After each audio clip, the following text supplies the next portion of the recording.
बरु भन, तिमीहरूलाई कति वर्ष पाल्नुपर्छ पालिदिन्छन्।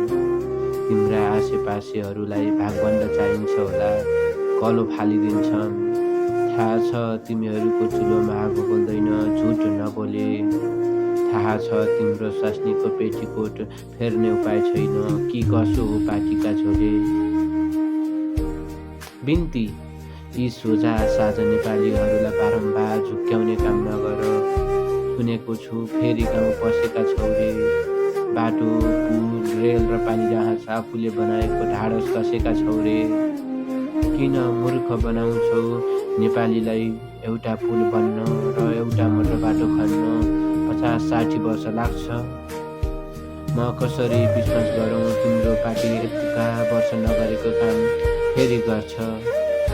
तिमी त अङ्क गणित पनि परिवर्तन गरेर पहिले 24 र त्यसपछि 23 बनाउने विधेयक ल्याउँदैछौ रे। तिमी सर्व र तिम्रो पार्टी नै बेच, मेराबाट भेडा र म त आतङ्ककारी हौ रे।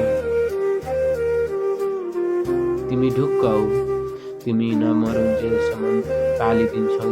आफ्ना छोराछोरीलाई टुहुरो बनाई, आफ्नी स्वास्नीलाई राणी बनाएर भए पनि।